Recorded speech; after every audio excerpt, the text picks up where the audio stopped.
Estamos aguardando aqui, houve um problema, a live acabou caindo. Obrigada, pessoal, por vocês estarem voltando. Eu peço desculpas, aconteceu um erro aqui e acabou caindo a nossa live. Obrigada, obrigada por estarem voltando.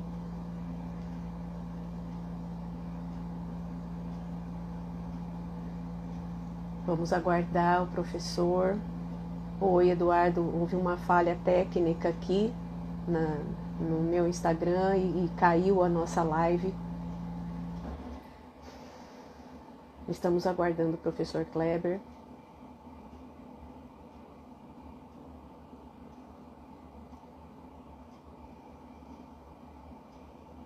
Obrigada por estarem retornando. Estou aguardando aqui o professor Kleber.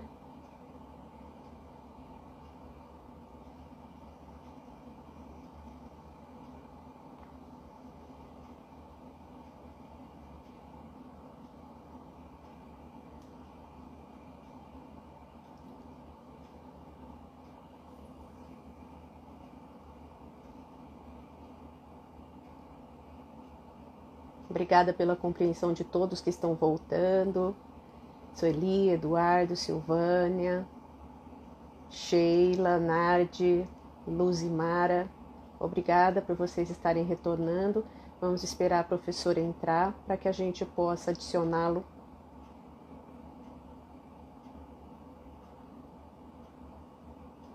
Pronto.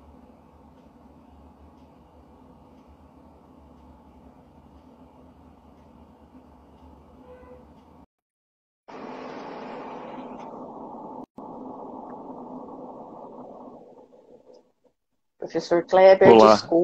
desculpa, houve um problema técnico e a live caiu.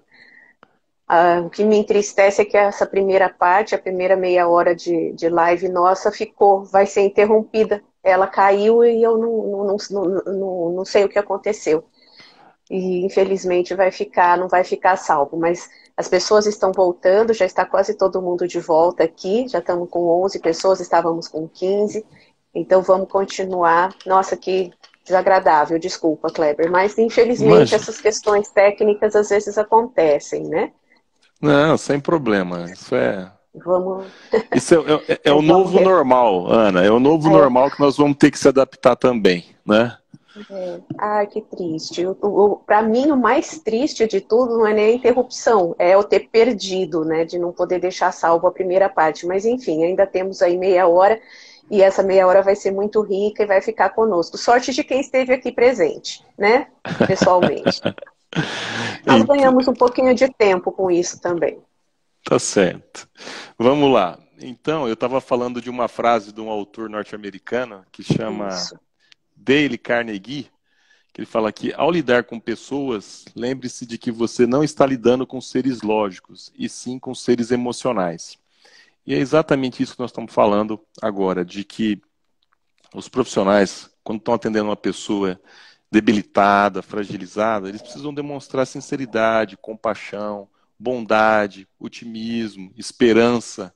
Infelizmente, a gente não encontra sempre isso nos profissionais hoje, né? Às vezes, premidos pelo tempo, aí na ânsia de atender mais e mais e mais, eles acabam fazendo um atendimento aí de 10, 15, 20 minutos no máximo, enfim. Então, hoje fala-se muito no atendimento humanizado, numa atenção maior do profissional para com os pacientes. E é por conta disso que dessa situação, dessa frieza, vamos dizer assim, não vou dizer desrespeito, mas dessa superficialidade, às vezes é um atendimento superficial, vamos dizer assim, acaba criando essa insatisfação que gera os famosos processos de erro médico, né? Que aí sim, aí é nesse momento que o médico vai se dar conta que para ele sai muito mais barato ele investir na relação médico-paciente do depois de ter que se defender num processo, ter que gastar com advogado, ter que esperar uma sentença, correr o risco de ter que pagar uma indenização para o paciente e por aí afora. Isso, exatamente. Eu agradeço a todos que estão voltando, né? Temos um comentário aqui. Vamos só achar aqui. A Sheila disse: precisamos mudar nossa cultura e prestar um cuidado centrado no paciente. Ela está comentando, né? A Sheila.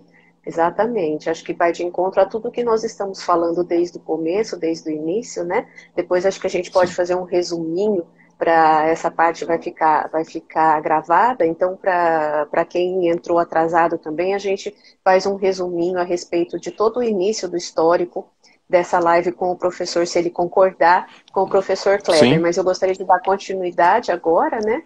E Uhum. agradecendo a toda essa audiência, estamos com muitas pessoas assistindo, isso é muito bom.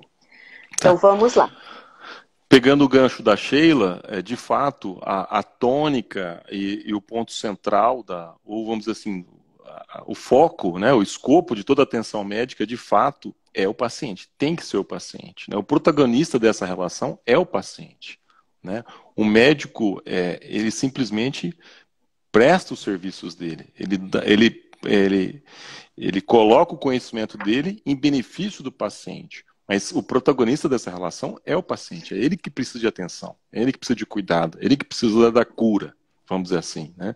E às vezes não é só a cura física. Às vezes o acolhimento faz toda a diferença. Existem estudos, eu não aprofundei nessa questão, mas existem estudos que dizem que a pessoa que tem fé, ela tem uma maior probabilidade, a que tem fé, tem esperança, né, otimista, ela tem uma maior probabilidade de conquistar a cura daquela que é fria, né, ela é incrédula, né, pessimista. Isso me parece evidente, não precisaria nem ter muito estudo para chegar a essa conclusão. Mas o fato é que hoje, quando a gente fala de empoderamento, o paciente hoje ele sabe, ele está muito conhecedor dos seus direitos. Eu advogo para o hospital, o nosso saque frequentemente recebe reclamações de todas as ordens. Né? Então, vamos falar de outros direitos do paciente aqui. Então, o paciente tem direito a escolher o médico que ele quer. Se ele estiver num hospital internado e ele não sentiu confiança, não sentiu empatia pela pessoa que ele está atendendo, ele pode escolher um outro médico da confiança dele para atendê-lo. Ele tem o direito, a prioridade de atendimento, dependendo se ele for idoso, se ele for menos de 12 anos, se ele tiver alguma deficiência. Então, tem a questão da prioridade, é um direito do paciente. Tem o direito de ter um acompanhante com ele quando está internado. Ele tem direito a receber visitas, isso é muito importante, porque essa força que a família dá é importante no tratamento dele, na recuperação dele. Ele tem direito ao respeito ao pudor dele. Né? Pode parecer que não, mas se o paciente não quiser se despir na frente de um médico, ele tem o direito de recusar isso. Né? Tem gente que acha que não, o médico está pedindo, eu sou obrigado a fazer isso. Não necessariamente. Né? Se ele quiser recusar, ele pode recusar. Eu já tive situações concretas que o paciente se recusou a um exame mais invasivo, um exame, a paciente foi submetida a um exame ginecológico e ela estava naqueles dias e ela se recusou, ela não quis fazer o exame e ela tem todo o direito a não fazer o exame. O médico não pode fazer nada contra isso. Ele tem o direito de não ser discriminado, né? Ou seja, o paciente não pode falar, não vou atender essa pessoa porque eu não gosto que ele torce para o Corinthians, entendeu? Então não pode ter isso, qualquer tipo de discriminação por cor de pele, por religião, né? E se a gente quiser deixar a nossa conversa mais polêmica, vamos falar de testemunha de Jeová. Nada contra a religião dos testemunhas de Jeová, mas eu já enfrentei várias situações de testemunha de Jeová que se recusam a receber a transfusão de sangue, né? E hoje existe um entendimento crescente no sentido de que deve efetivamente ser respeitada a vontade do testemunho de Jeová, tá? Quando a pessoa é maior de idade, é capaz, ela tem discernimento, ela está com total capacidade de expressar a vontade dela, ela tem todo o direito de se recusar a receber sangue. tá? Nós vamos ter a oportunidade agora, o STF vai ter que julgar essa situação. A Procuradoria-Geral da República entrou com um pedido para que o STF se manifeste sobre essa questão da autonomia de vontade. Só para que fique claro, não é toda e qualquer situação que o paciente também pode se recusar a um tratamento. Tá? Então, em situações de urgência e emergência, que não haja tempo hábil para o paciente manifestar a opinião dele, o médico tem o dever de agir. Não é que o médico tem o direito de decidir pelo paciente. O médico tem um dever de agir para salvaguardar a saúde ou salvar a vida daquele paciente. Se é uma situação eletiva, em que há tempo hábil, há tempo possível de consultar o paciente ou os representantes legais para saber se querem ou não querem determinada terapia, o médico é obrigado a aceitar a decisão do paciente. O que eu já tive de situações, vamos dizer assim, polêmicas, foram situações de pacientes menores cujos pais eram testemunhas, seguidores da religião da Testemunha de Jeová, e os pais não autorizaram a transfusão de sangue da filha. Nesses casos, a gente que eu falo, o hospital e o médico judicializaram a questão, e tanto o promotor de justiça, que nesse caso tem que atuar obrigatoriamente por conta de se tratar de um menor, como o juiz, entendem que supre-se a vontade dos pais. Porque, vamos pensar assim, não há garantia de que no futuro aquela criança também será seguidora dessa religião. Tá? Esse tipo de entendimento é polêmico, Imagino. Porque eu já escutei relatos de que crianças que acabaram recebendo sangue que foram transfundidas, acabaram sendo marginalizadas. Exatamente, era o que eu ia falar. Pela comunidade religiosa. Exatamente. Então percebam quanto delicado, quanto sensível, quanto importante é esse tema. Eu já me deparei com isso. Por isso que eu sou psicóloga e não advogada. Eu não queria estar nesse meio. Olha, o Eduardo colocou uma coisa interessante, né? Bom, deixa eu só recapitular um pouquinho. Primeiro, que eu nunca pensei que essa live fosse ter tão a ver com a psicologia, porque todos aqueles fatores que você falou da relação médico-paciente, dos direitos do paciente, elas estão extremamente ligadas ao aspecto psicológico, comportamental, claro, e a interação, né, com o médico, as relações humanas, né? Então eu quero agradecer muito, porque está sendo muito rica, tá assim, eu já tinha uma expectativa deliciosa, né, e está suplantando essa expectativa. Então eu fico muito, muito contente com isso. E aqui o Eduardo colocou uma coisa interessante também, né, que é o rompimento da relação médico-paciente, né, ora pelo médico, ora pelo paciente. Quais são os princípios básicos que um e o outro não podem quebrar? E depois nós temos outro comentário da Sheila. Você prefere que eu fale os dois ou você responde um por vez, Kleber? Pode falar. O da Sheila seria... Aí aqui o da Sheila seria: o que fazer quando o paciente está grave e se recupera e se recusa a ir para a UTI? Qual deve ser a postura do médico? Acatar e colocar a vida do paciente, né? A vida do paciente em risco. E são os últimos comentários, né? Aqui tem um comentário do Luciano Mansur colocando uma particularidade sobre você, já que ele escreveu publicamente, eu vou acabar lendo. Grande piloto de rally, Kleber, olha só. Cebola, seja bem-vindo, é um prazer imenso ter você aqui com a gente. Já que você falou cebola, eu posso falar cebola também. Você pode falar cebola, né? Lulu Cebolitos. Cebola, grande abraço para você, meu irmão. Prazer de saber que você está aqui. Luciano Mansur. Quase ninguém sabe quem é Luciano Mansur em Rio Preto. Exatamente. Grande amigo em comum. Coincidência é que o irmão dele é professor do meu filho agora de judô. Bacana demais. Que gostoso. Agora, respondendo então, ao Eduardo e à Sheila. O fato de chegar ao fim a relação médico-paciente não põe fim aos deveres colaterais, principalmente aos deveres éticos, né? Então, nós estamos falando aqui principalmente do dever do sigilo, da confidencialidade, né? Perfeito. Esse é o princípio mais arraigado da relação médico-paciente. Por quê? Porque se o médico não tiver a confiança do paciente, ele não vai conseguir aplicar a terapia necessária.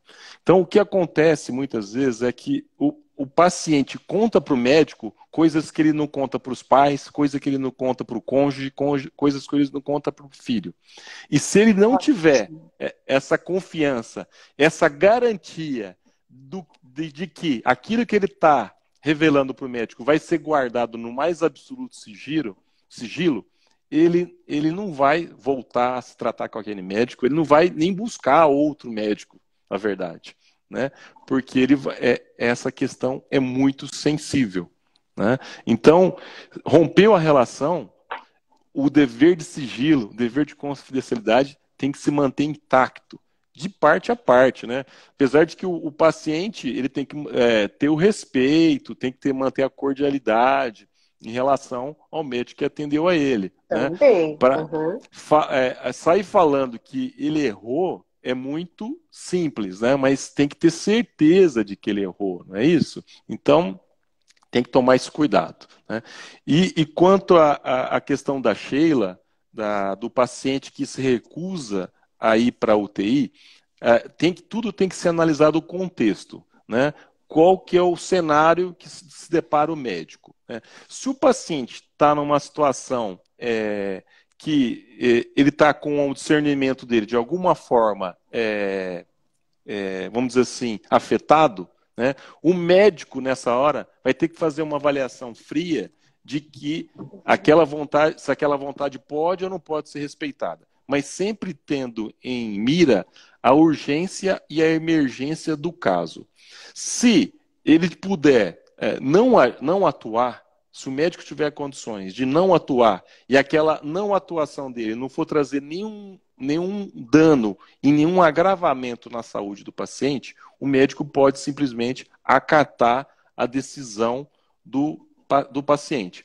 Mas eu imagino que se o médico está mandando ele ir para UTI, né, UTI é unidade de terapia intensiva, significa que esse paciente está requerendo uma atenção intensiva, uma atenção ostensiva, uma atenção próxima, né, com todo um aparato mais complexo. Então, no meu entendimento, o médico não deve acatar com a vontade do paciente nessa situação específica.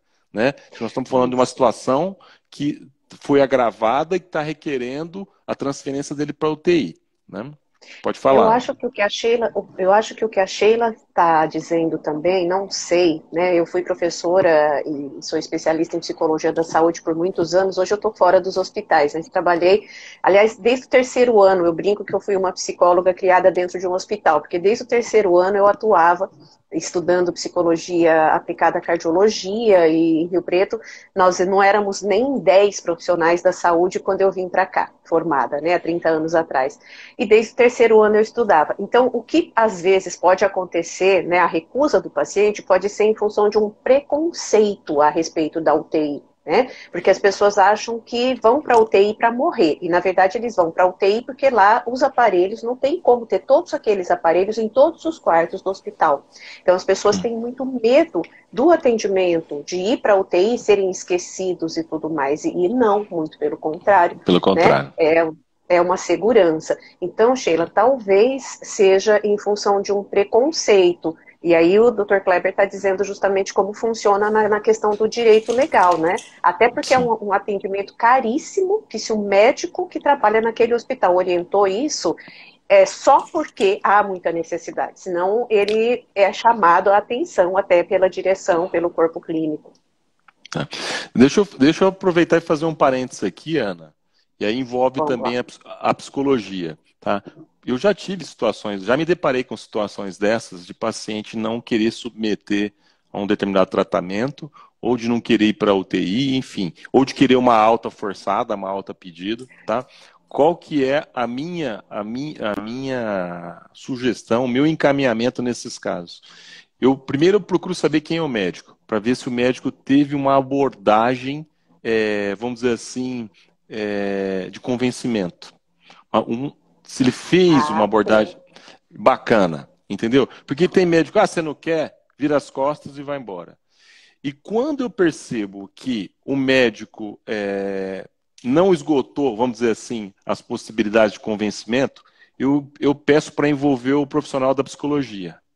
Entendeu? Ótimo, E eu exatamente. falo, chama o psicólogo da instituição, o psicólogo chama a família, chama os familiares e exponham os riscos, os benefícios que ele vai ter de ficar no hospital, de submeter o tratamento, de ir para a UTI, e principalmente os riscos que ele está correndo de não aderir ao tratamento, de não aceitar a terapia proposta.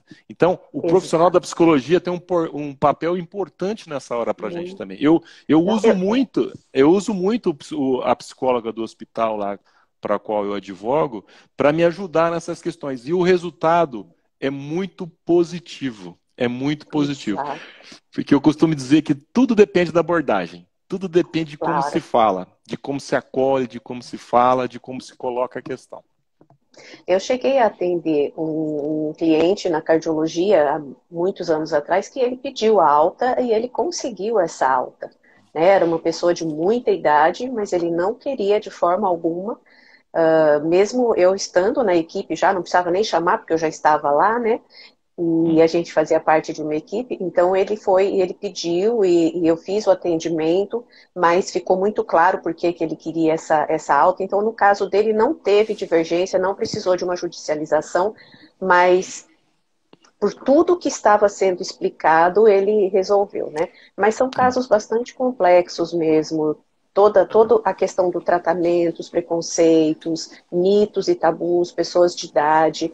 E uma coisa interessante, quando você falou da humanização, de não se despir. Uma vez nós fizemos, eu e a enfermeira-chefe, fizemos um curso que chamava Humanização do Atendimento da Enfermagem, porque às vezes eles tinham senhoras que estavam num leito de UTI e que todos ficam juntos, não há privacidade, e que precisam de banho de leito, né? Então, a gente estava lá conversando todos os períodos, né? Fazendo esse curso com eles a respeito dessa questão, da individualidade deles, que muitas senhorinhas naquela época, nem o marido tinha visto-as Uhum. peladas. E aí, como que elas iriam ficar nuas ali naquele meio, né? Então a gente sabe que essa humanização, essa recusa do banho de leito, pedir para colocar um biombo, né? Então foi um trabalho muito bonito, durou meses para que a gente conseguisse pegar todos os períodos, né? Então Uhum. isso evita muito tudo isso que você trabalha, né? Evitaria muitas dessas brigas internas e externas se as pessoas tivessem essa questão, né? É muito interessante, por exemplo, é até uma brincadeira quando você vai fazer, por exemplo, um ultrassom endovaginal, que nas mulheres é muito comum a partir de uma certa idade. É muito comum a ginecologista mulher pedir licença. Olha, com licença, eu vou colocar agora o aparelho para examiná-la internamente. Né? Então, olha que respeito que é muito necessário, né? A esse respeito. Aqui a Sheila, mais uma vez, ó, a Sheila é sua fã. A Ah, psicologia, agora ela está falando na questão da psicologia. A psicologia é muito importante, inclusive na introdução de cuidados paliativos para o paciente no fim de vida. O paliativo da psicologia é doloroso, doloroso, e é muito importante, né? Realmente, realmente. Eu sou suspeita, porque eu já trabalhei em muitas áreas, em muitas instituições, então, para mim, a psicologia ela pode ser inserida desde que você queira, em qualquer canto que você quiser. a psicologia transita por todas as áreas, principalmente no direito. Né? É, Quem advoga na área de família sabe do que eu estou falando. Eu imagino que você tenha muitas questões de família. Né? E nós, sim. advogados, temos que ter muita psicologia para atender nossos clientes também. A Né? Priscila trabalha um pouco com isso, inclusive uma chamada, pessoal. Priscila Silveira, essa psicóloga que está conosco, não sei se ela pode continuar na nossa live, vai ter uma live dela sobre adolescente, no dia do adolescente, segunda-feira, às 8 horas, e ela trabalha. Vai ser ela com eu não lembro agora exatamente se é um advogado ou não. Pri, se você tiver aí, por favor, coloca para nós o tema, né, da sua live de segunda-feira. Ela trabalha diretamente com isso. Vamos lá. Não, e aí eu gostaria de compartilhar com vocês uma situação que eu tive recente, que eu acho que é interessante contar. Nós estamos vivendo um momento de exceção, né? Nós estamos num período que ninguém imaginava que pudéssemos a vivenciar, né? E por conta dessa pandemia, nós tivemos, por exemplo, no hospital que restringir visitas, tivemos que restringir o acesso de pessoas ao interior dos hospitais. Aí nós estamos falando de sopesar valores. A gente está colocando na balança o que interessa mais, né? Uhum. Oi, só um minutinho que perdi. Aí, Oi, pronto, perdão. voltou Eu sua tive uma voz. Eu não estava situação. te ouvindo. É, eu disse que por conta da pandemia, nós tivemos que restringir o número de visitas, o número de pessoas autorizadas a visitar pacientes. E eu tive uma situação de uma criança num estado grave, que só a mãe estava autorizada a ver a criança, e ela fazia os exames rotineiramente para poder acessar o espaço, né, para poder entrar no hospital, e o pai não aceitou a proibição dele e judicializou a questão. Entrou com uma ação judicial para ter o direito resguardado de poder ter acesso para poder visitar a criança. E para nossa surpresa, surpresa não, porque a gente defendia essa questão, mas tanto o promotor de justiça como o juiz de direito entendeu que o hospital agiu certo, levando, Ah, sim. quando equilibrou os valores em jogo, né, entendeu que nesse momento excepcional deve prevalecer o interesse coletivo, né? Todo Sim, mundo, ninguém tá dizendo que não é importante o pai ver o filho. Longe disso, ninguém quer isso, ninguém quer afastar um pai de um filho. Mas numa situação extremamente delicada que nós estamos passando, expor o pai a contrair uma doença, expor o enfermeiro a contrair uma doença, expor o médico a contrair uma doença, expor o próprio filho a contrair uma doença, né? Enfim, exato. tem que resguardar o interesse de uma coletividade, não o interesse individual do pai.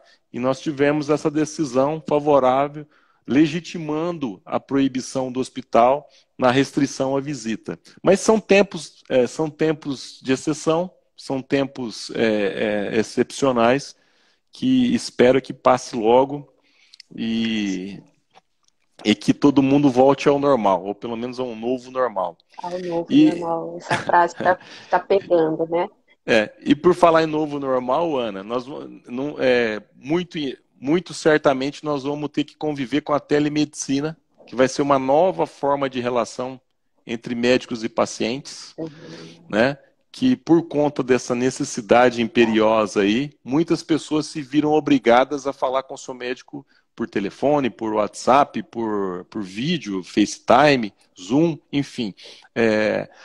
Dizem que a necessidade é a mãe da invenção, né? Nesse caso não foi a invenção, foi o aprimoramento, porque já se falava em medicina, já era um assunto polêmico, mas que agora se tornou extremamente válido e útil e que não tenho dúvida que é um caminho sem volta. Evidente que nós vamos ter que Sim. ter um regramento bastante claro a respeito dessa nova a forma de atendimento. Não vai valer para toda e qualquer situação, evidentemente, mas, por outro lado, para algumas situações, eu vejo com muito bons olhos a Nossa, possibilidade ótimo. de se desenvolver e de a coisa acontecer, da medicina, da telemedicina acontecer.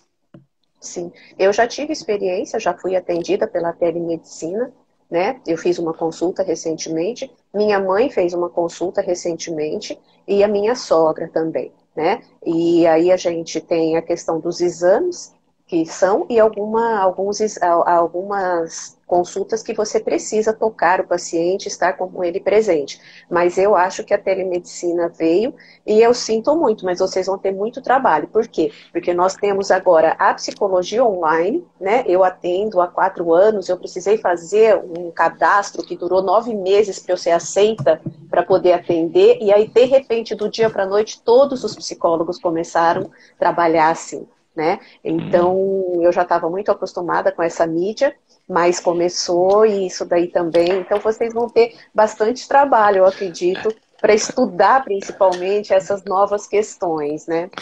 E Kleber, adorei a história, eu acho interessante histórias, né, para o nosso público, o pessoal está aqui firme e forte, né?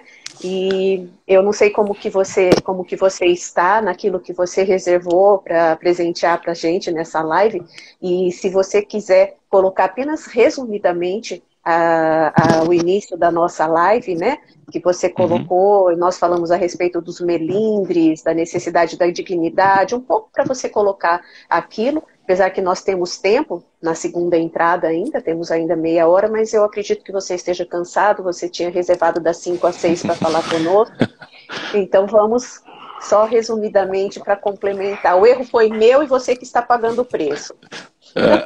Ana,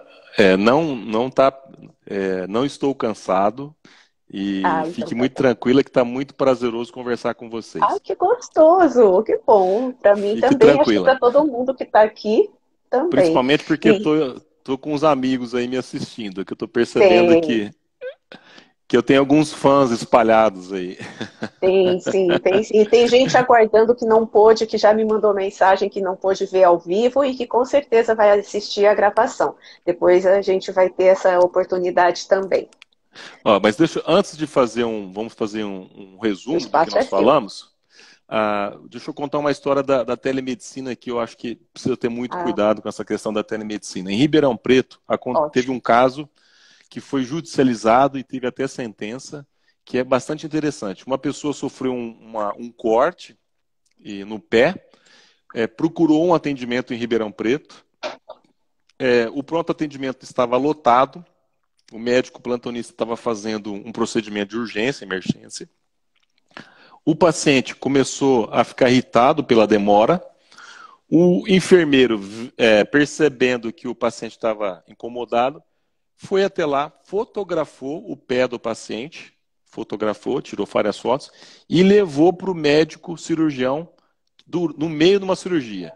Né? Chegou para ele e falou: olha, eu estou com um paciente na recepção da emergência com esse quadro aqui, e mostrou as fotos para o cirurgião. O cirurgião olhou as fotos e disse assim: você faz uma asepsia e libera o paciente. Né? Assim foi feito, o paciente não ficou satisfeito, saiu dali, procurou outro serviço médico. No outro serviço médico, ele recebeu um atendimento presencial e o médico entendeu que o caso dele exigia outros cuidados, que não só a asepsia. Né? Então, acho que teve sutura, enfim, deu um tratamento diferente daquele que foi recomendado pelo primeiro. Esse paciente entrou com um processo contra o hospital e contra o médico do primeiro serviço e ganhou uma indenização de R$ 10.000 porque o juiz entendeu que o médico não poderia ter fechado o diagnóstico dele simplesmente olhando a fotografia dele, a fotografia do machucado do paciente. Então, isso é só um caso concreto para vocês entenderem Cuidados. a dimensão que isso pode tomar. Né? O tamanho da responsabilidade que assume o médico ao tomar uma conduta via virtual, vamos dizer assim. Por sorte, nós estamos falando de um corte no pé. Nós estamos falando de uma situação corriqueira, uma situação sem maiores consequências. Né? Imaginemos que essa pessoa tivesse um outro problema, passando por um infarto, enfim, fosse liberada. Né? Aí o desdobramento seria muito, Bem muito, mais muito mais grave. complicado. Bem mais complicado. Né? Não, existem Agora, casos muito interessantes. Fala. agora voltando para a questão da relação médico-paciente, para quem não pôde acompanhar desde o início, eu vou fazer aqui uma abordagem mais resumida. O que eu disse foi o seguinte: os tempos mudaram, as pessoas mudaram, e hoje a gente está vivendo um momento de muita informação. Hoje todo mundo tem acesso muito fácil à tecnologia, todo mundo tem internet, todo mundo consulta o Dr. Google. Né? Então, as pessoas estão muito informadas, o que não necessariamente significa que elas estão bem informadas. Né? É aquilo que que a doutora Ana disse. Elas não estão preocupadas em buscar a fonte, não estão preocupadas em fazer a certificação científica para ver se aquilo que está ali corresponde à verdade ou não. Mas o fato é que as pessoas estão muito informadas.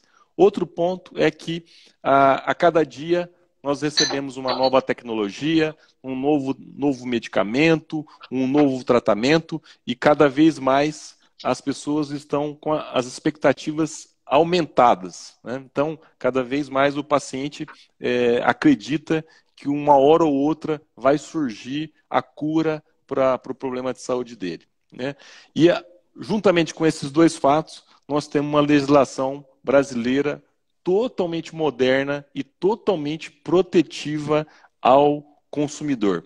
E o consumidor, leia-se paciente, como eu disse aqui, aquele que nos primórdios eram chamados de enfermos, passaram a ser chamados de pacientes. Hoje os médicos chamam de clientes e eu chamo de consumidor, porque na verdade ele nada mais é do que o consumidor dos serviços médicos. A relação médico-paciente, ela se transfigurou, ela deixou de ser paternalista, ela deixou de ser hierarquizada, ela deixou de ser assimétrica. Hoje a relação médico-paciente, como dizem os jovens, é papo reto, né? É uma relação de igual para igual. É uma relação em que o paciente se sente à vontade, se sente encorajado de questionar a capacidade do médico dele, de questionar o tratamento que está sendo proposto, de questionar o medicamento que está sendo ministrado para o paciente. Então, o paciente se tornou inquisitor. Ele pergunta, ele duvida, né? E não são todos os médicos que estão preparados para essa postura do paciente. Vamos falar do novo paciente ou do novo consumidor de serviços médicos. Essa, e, na verdade, o médico precisa hoje ser paciente com o paciente dele, ele tem que ouvir o paciente dele. Porque um dos mais importantes direitos, um dos principais direitos que o paciente tem hoje é o direito à informação. Ele precisa saber a verdade, e a verdade crua e nua, a verdade clara do que está passando com ele. Para, com isso, ele ter elementos para poder tomar a decisão correta, de decidir o que ele, paciente, acha que é melhor para ele. Porque a palavra final hoje é do paciente, não é do médico. O paciente é o protagonista dessa relação. É o paciente quem vai dar a palavra final. É o paciente quem vai dizer que se aceita ou não aceita determinada terapia. É o paciente que vai optar pela terapia A ou pela terapia B. Não vai ser o médico que vai ter a palavra final. E essa quebra de paradigma tem desencadeado uma forte judicialização da relação médico-paciente. Hoje é muito fácil um paciente processar um médico. É muito fácil. Eu tenho vários e vários processos dessa natureza. Até porque, é uma curiosidade para vocês saberem, em 99% dos casos o paciente se declara pobre e não tem condições de pagar a custo do processo. Eu digo que o papel aceita tudo e ele coloca qualquer coisa no papel lá, coloca um número astronômico e o juiz é obrigado a processar, a aceitar o processo. Não significa que o juiz vai aceitar aquilo, mas o juiz é obrigado a ouvir a parte contrária, a ouvir o médico para depois formar a convicção. Só que nesse meio tempo, quem vai sofrer vai ser o médico. Ele vai ter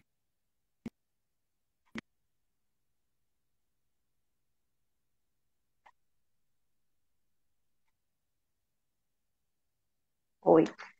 Aqui para mim deu uma pausazinha na internet, mas já tá pausado, mas a gente já retorna, já tá voltando. Às vezes a internet precisa pensar um pouquinho, mas já volta já o sinal. Oi, já tá voltando, Kleber.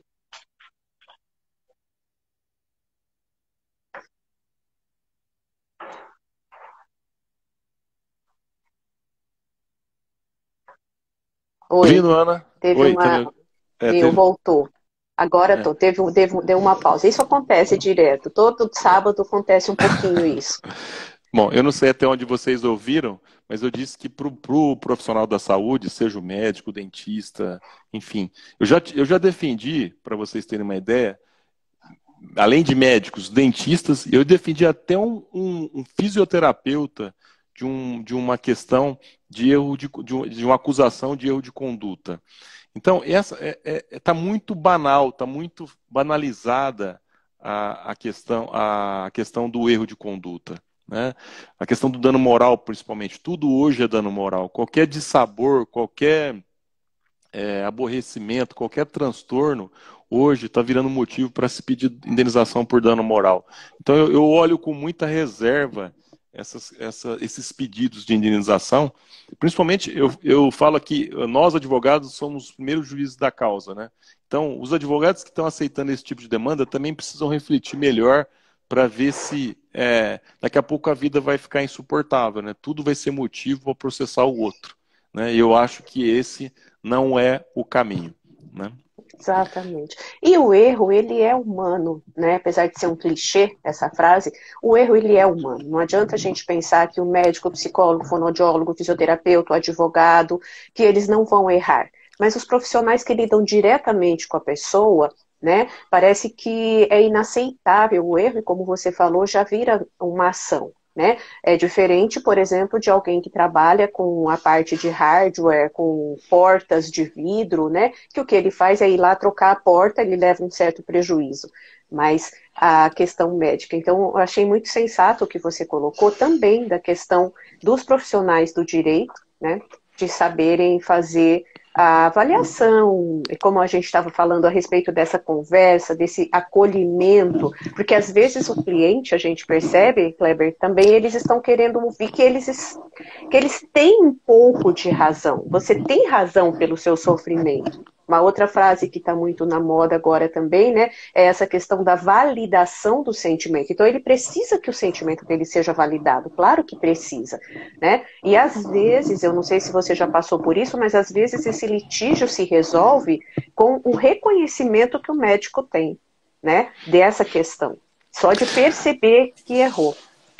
Ana, você falou uma coisa muito interessante, que eu já vivenciei, que erros acontecem, só que tudo tem um limite, vamos dizer assim, existe um entendimento no sentido de que somente o erro grosseiro justificaria uma indenização.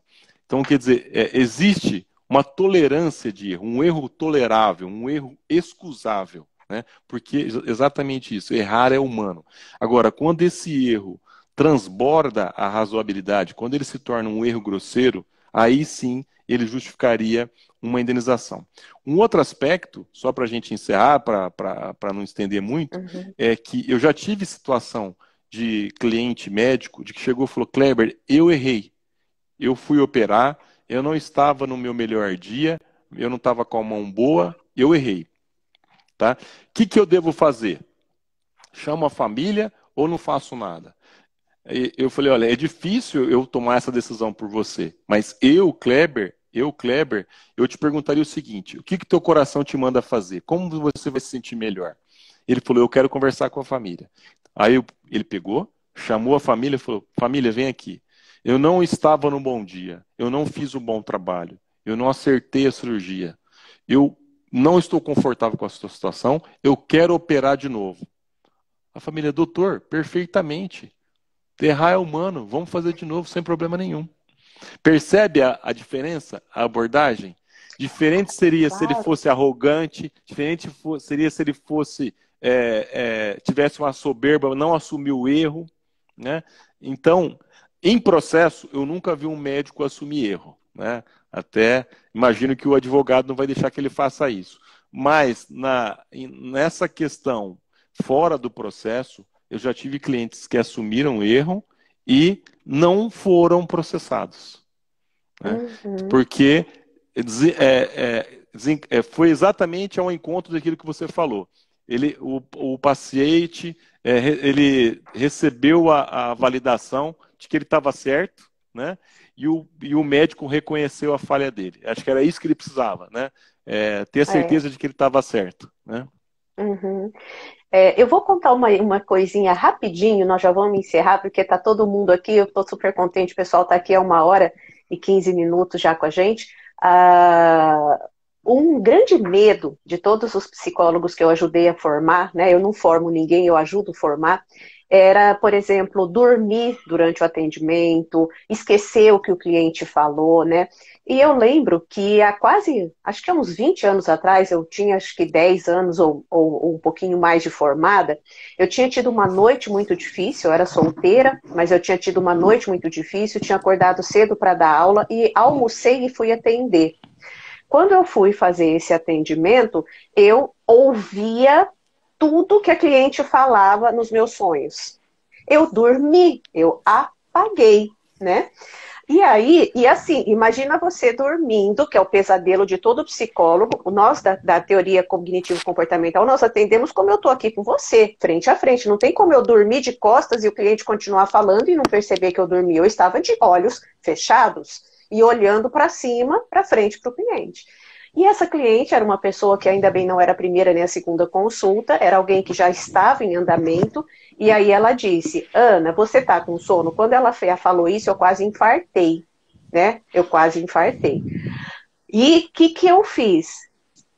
Eu me recompus, pedi desculpas e disse a ela exatamente o que eu estou falando para vocês. Ontem eu fui dormir extremamente tarde, eu tive um compromisso, acordei cedo, fui dar aula, eu almocei e agora está sendo meu primeiro atendimento. Você me desculpe realmente. Eu até estava ouvindo, mas não estava em condições de responder. Se você me der licença, eu vou tomar uma água e lavar o rosto. Voltou e ela continuou, inclusive é uma pessoa que toda vez que a gente se encontra, ela é muito feliz. Então, isso, né, essa humildade de dizer eu sou humana e eu tô com sono sim, olha, vamos marcar outro horário, essa sessão de hoje não está válida. Então, psicólogos que estão me assistindo, pode acontecer, né? Então é isso. Isso é Kleber, eu não honestidade, tenho Ana. palavras. Oi, Isso é, honestidade, é. isso é honestidade, é respeito com o paciente, Isso, né? exato. Isso faz toda a diferença, Uhum, né? exatamente. Kleber, eu não tenho palavras para te agradecer. Foi um Que encontro isso. maravilhoso. Como eu já disse, eu não esperava que a gente fosse interagir tanto. Eu achei que fosse uma live que eu fosse ficar quieta. Eu falei, eu não vou ter nada para falar para ele, né? Como assim? E, no entanto, foi riquíssimo, riquíssimo tudo que você disse. Eu fico muito grata, né? Eu estou grata Imagina. principalmente às pessoas que estão aqui. Alguns já tinham visto a primeira parte, eu percebi que foram se ausentando, né? E quando você resumiu, mas nós tivemos uma audiência muito alta mesmo. Depois eu vou ver a hora que eu acabo o vídeo, né? Eles dão a média. Então, agradeço a todos vocês. Muito obrigada, Kleber.